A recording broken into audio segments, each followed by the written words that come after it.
ಮಂತ್ರಿ ಸ್ಥಾನದಲ್ಲಿದ್ದ GS ಪಾಟೀಲ್ರು ಈಗ ಸಭಾಧ್ಯಕ್ಷರು.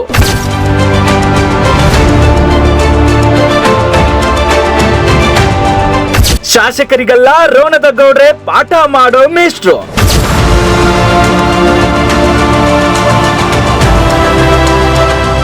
ನಲವತ್ತು ವರ್ಷದ ನಾಯಕ ಈಗ ನಾವಿಕ. ನಮ್ ಗೌಡ್ರು ಈಗ ಸಭಾಧ್ಯಕ್ಷರು.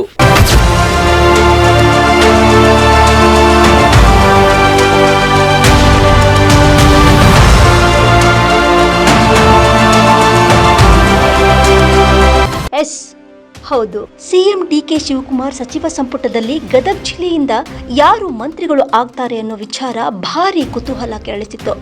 ಮಾಜಿ ಸಚಿವ ಎಚ್.ಕೆ. ಪಾಟೀಲ್ ಹಾಗೂ ರೋಣ ಶಾಸಕ ಜಿಎಸ್ ಪಾಟೀಲರ ಅಭಿಮಾನಿಗಳು ಹಿಂದೆಂದೂ ಕಾಣದಷ್ಟು ಈ ಇಬ್ಬರು ನಾಯಕರ ಪರ ಮನವಿ, ಪ್ರತಿಭಟನೆ, ಪತ್ರಿಕಾಗೋಷ್ಠಿ, ಪಾದಯಾತ್ರೆಗಳನ್ನು ಕೈಗೊಂಡು ಹೈಕಮಾಂಡ್ ಗಮನ ಸೆಳೆದ ವಿಚಾರ ಸಾರ್ವಜನಿಕ ವಲಯದಲ್ಲಿ ಚರ್ಚೆ ಹುಟ್ಟುಹಾಕಿತ್ತು. 40 ವರ್ಷಗಳ ಕಾಲ ಚಿಕ್ಕ ಕಪ್ಪು ಚುಕ್ಕೆ ಇಲ್ಲದೆ ರಾಜಕಾರಣ ಮಾಡುತ್ತಾ ಬಂದಿರುವ ಹಿರಿಯ ಹಾಗೂ 4 ಬಾರಿ ಶಾಸಕರಾಗಿ ಪ್ರಸ್ತುತ ಗದಗ ಜಿಲ್ಲಾ ಕಾಂಗ್ರೆಸ್ ಪಕ್ಷದ ಅಧ್ಯಕ್ಷರಾಗಿ ಸೇವೆ ಸಲ್ಲಿಸುತ್ತಿರುವ ಕಾಂಗ್ರೆಸ್ ಪಕ್ಷದ ಕಟ್ಟಾಳು ರೋಣದ ಗುರುಪಾದ ಗೌಡ್ರಿಗೆ ಸಭಾಧ್ಯಕ್ಷ ಸ್ಥಾನ ಒಲಿದಿರುವ ವಿಚಾರ ದಿಲ್ಲಿಯಿಂದ ರೋಣದ ಹಳ್ಳಿಗೂ ಹರಡಿದ್ದು 40 ವರ್ಷದ ಸೇವಾ ಫಲಕಕ್ಕೆ ಒಲಿದು ಬಂದ ಫಲವೇ ಸ್ಪೀಕರ್ ಸ್ಥಾನ ಅಂತ ಖುಷಿ ವ್ಯಕ್ತಪಡಿಸ್ತಾ ಇದ್ದಾರೆ.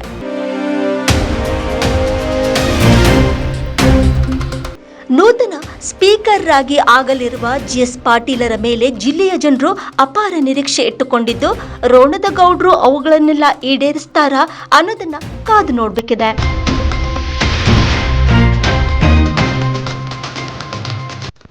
ಜನಶ್ರೀ ಟೈಮ್ಸ್, ಗದಗ್.